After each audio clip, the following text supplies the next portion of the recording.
네, 간밤에 뉴욕 증시 체크도 좀 해보고요. 그리고 선물 시장도 확인을 해보도록 하겠습니다. 자, 한규수의 필승 매매 토마토 투자클럽의 한규수 전문가와 함께 얘기를 나눠보도록 하겠습니다. 전문가님 안녕하십니까? 네, 안녕하십니까, 한규수입니다. 네, 자 일단 체크 포인트부터 설명을 좀 해주시죠. 예, 자, 간밤 미국의 뉴욕 증시가 소폭 강보합선의 시세를 보였습니다. 큰 폭의 반등세는 아닙니다만 대체로 이제 강보합선의 시세를 보이면서 연이틀째 반등세를 기록을 했고요.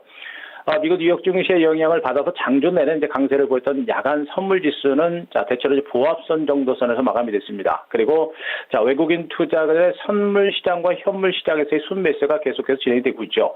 기관 투자자의 매물이 나오고 있어서 전반적인 장세 아직까지 기대감들은 그렇게 크지는 않습니다만 여전히 외국인들의 선물과 현물에 대한 순매수가 지속되고 있기 때문에 전반적인 주변 여건들은 여전히 약간은 좀 우호적이다라는 부분들을 먼저 체크를 좀 하시기 바랍니다.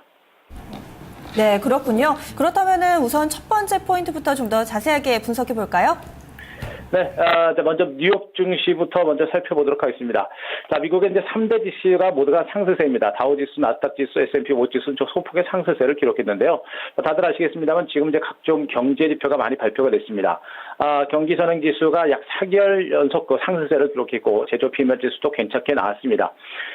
일부 이제 실업시장 신청 건수가 좀 높게 나온 것이 좀 부담이긴 합니다만은 전반적인 미국 경제는 탄탄하다라고 보시는 게 좋겠죠. 아직까지는 미국 증시 어떤 추가적인 급등을 이끌 만한 호재는 없습니다만 그러나 이제 미국 경제가 탄탄하기 때문에 중장기적으로 미국 경제가 살아날 수 있는 가능성을 일단 열어주시는 게 좋을 것 같고요. 그리고 한 가지 주목할 부분들이 이제 중국 증시입니다. 중국 증시도 어제 소폭 약보합선에서 마감이 됐습니다만 중국의 PMI 지수가 이제 상당히 괜찮게 발표가 됐죠. 지금 이제 미국은 중국은 미니 경기 부양 대책을 계속해서 쓰고 있는 이런 상태입니다. 이런 상태에서 얼마 전에 이제 수출 무역 수지가 이제 흑자를 기록하는 이런 부분들과 또 이제 PMI 지수가 이제 긍정적으로 나온 부분들을 감안한다면 중국 경제의 경기 경착륙에 대한 우려감은 거의 없는 것으로 보시면 되겠죠. 오히려 미니 경기 부양 대책을 따라서 점진적으로 경기가 살아날 수 있는 가능성은 좀 있다고 보시면 됩니다. 다만 급격한 경기 부양 대책이 나오지 않을 가능성이 높아지면서 중국 증시의 어떤 반등도 급격한 반등보다는 미미한 어떤 완만한 반등 정도로 보시는 게 좋지 않을까라는 그런 판단들도 일단 여러분들이 좀 보시는 게 좋을 것 같습니다. 자, 그리고 이제 야간 선물 지수의 흐름들도 잠깐 보셔야 될 것 같은데요. 야간 선물 지수는 대체로 포함 혼조 장세를 기록했습니다. 이런 가운데 수급적인 측면에서 외국인들이 448계약 정도 매수가 들어왔습니다.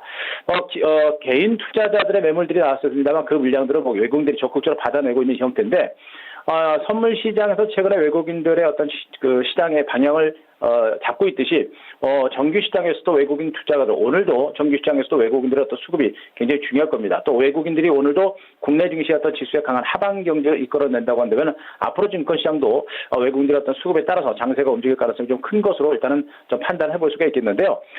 현재 선물 지수의 차트 일봉상으로 봤을 때 이제 오늘 정규 시장의 선물 지수의 밴드를 가만히 보겠습니다. 어제도 움직였었던 이 선물 지수의 밴드 이 구간에서 오늘도 장세가 대체로 움직일 것으로 보고 있는데요. 정기시장 선물지수 밴드는 263.5, 어제 장중 저점 정도가 됐죠. 263.50포인트에서 장중 고점 265.30포인트 정도까지 이러한 어떤 등락 장세가 오늘도 나타날 가능성이 높지 않을까라는 그런 판단도 좀 드릴 수가 있을 것 같습니다. 자, 마지막으로 이제 수급적인 흐름들 좀 보셔야 될 것 같은데요.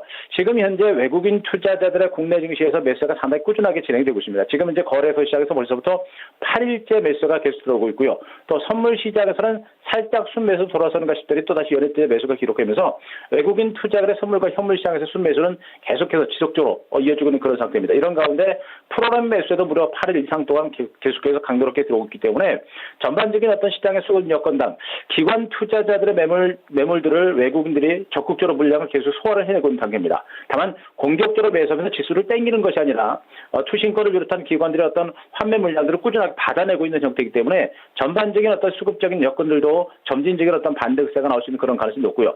전반적인 증시 주변 여건 호재들이 좀 많이 있습니다. 이런 부분들을 감안한다면 앞으로 외국인 투자자의 매수가 좀 더 꾸준하게 들어올 수 있는 가능성이 높습니다. 그리고 이제 한 가지 이제 체크 포인트가 뭐냐면은 지금 여러분들 시청자분들 지금 이제 대차 잔고가 지금 사상 최대를 기록을 했습니다.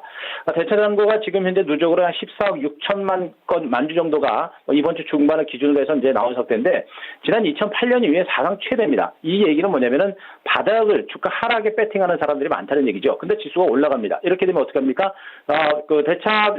대차 매매를 했던 분들이 손실을 볼 수 있기 때문에 빨리 주식을 사서 그 주식을 바로 증권에서 갚아야 되겠죠. 그 주식을 살 수 있습니다. 이게 바로 이제 쇼커버링이라는데 이 쇼커버링 매수가 유입될 수 있는 가능성이 좀 높습니다. 때문에 시장 자체가 지수가 지금 당장은 급등보다는 미미하게 올라간다고 하더라도 종목별 주가가 개별적인 반대세가 좀 더 강하게 날 수가 있기 때문에 이러한 많이 빠졌던 종목에 대해서 향후 업황에 대한 어떤 불안감 때문에 많이 빠졌던 종목을 주시한 쇼커버링 매수에 의한 단기적인 급반등에 대비하는 이런 전략도 지금은 좀 필요한 구간이 아닌가라는 판단도 먼저 들 수가 있을 것 같습니다. 네. 자, 당분간 이제 외국인들의 어떤 기관 쏟아내는 물량들을 받아낼 가능성이 높다 이렇게 말씀을 하셨는데, 그러면 어떻습니까? 좀 오늘 투자 전략으로 볼 때도 이 박스권 돌파할 가능성이 높다고 보시나요? 어떻습니까? 예, 일단 현재 증권 시장을 보시면서 이제 우리 시청자 여러분 한 가지만 이제 제일 중요하게 보실 부분은 뭐냐면은 단타보다는 이제 중기 전략으로 가시는 게 좋고요. 지금은 한 3년의 기간 동안 형성됐던 이 박스권 상단을 돌파할 수 있다라는 그런 자신감들을 좀 가시는 게 좋습니다. 지금 당장은 아니더라도 적어도 뭐 2분기, 3분기 안에 2050선을 돌파하는 장기적인 박스권 돌파 가능성을 보시는 게 좋습니다. 그 가능성, 자신감을 가져야 종목에 대한 접근 전략이 가능하기 때문에 중장기적으로 박스권이 돌파할 것이라는 자신감을 가지고 종목에 대한 접근 전략을 단행하시는 게 좋을 것 같고요. 종목별로 봤을 때는 역시 이제 아직까지는 뭐 기존에 이제 그 삼성그룹주를 비롯한 경기 방어주가 미미한 반등세를 보이겠습니다만 역시 지금 단기적인 관점에서는 중국 쪽에서 어떤 반등세가 좀 더 강하게 나올 수가 있습니다. 따라서 자동차라든가 조선과학, 정유, 건설주들에 대한 관심들을 좀 더 높여가시는 게 좋겠고, 제가 이제 코덱스 레버리지를 여러분들한테 지속적으로 강조를 드리고 있는 것은, 자, 이 말씀드렸듯이 지금은 시장에 주도주가 없습니다. 그렇기 때문에 지수하고 연동하는 측면에서 코덱스 레버리지 같은 종목들은 미미한 반등에 지속적으로 대비하는 전략이 좋습니다. 그리고 말씀드렸듯이 바닥권에 긴 시간 동안 조정 양상을 보였었던 종목들이겠죠. 대체로 뭐 현대건설과 그다음에 두산인프라코 같은 이런 종목들은 바닥권에서 지금 바닥을 만들어내고 있는 이런 과정들이기 때문에 지금 당장의 급등보다는 점진적인 반등에 대비하는 전략이 좋습니다. 그래서 현대건설과 두산인프라 같은 것들은 그래서 시간을 가지고 바닥에서 물량을 잡아가는 관점. 그리고 조선주들 같은 경우는 대우조선 같은 종목군들이 지금 바닥을 찍고 있는데 조선주들은 역시 이제 그 중국의 경기 회복에 따른 최대 수혜주로 볼 수가 있을 것 같습니다. 그래서 이런 조선주들도 쫓아가는 전략까지는 아니더라도 이 바닥을 확인한 만큼 이런 종목에 대해서도 시간을 가지고 우리가 지속적으로 관심을 가져야 될 이런 종목들이 아닐까 이렇게 정리를 드리도록 하겠습니다. 네, 알겠습니다. 고맙습니다. 네, 고맙습니다. 네. 오늘 장도 왠지 기대가 됩니다. 박스권 돌파에 좀 베팅을 하고 있는 한교수 전문가였는데요. 여기에다가 수급적으로도 최근에 외국인이 계속해서 뒷받침을 해주고 있고요. 그동안 하락에 베팅했던 물량, 공매도를 청산하기 위한 쇼 커버링까지 기대된다고 합니다. 오늘 증시 함께 좀 살펴보시면 좋을 것 같습니다. 네. 자, 그리고 이제 증시 일정들도 이제 꼼꼼히 살펴보시는 게 좋지 않을까 하는 생각이 드네요. 이 기자의 증시 캘린더로 넘어가 보도록 하겠습니다.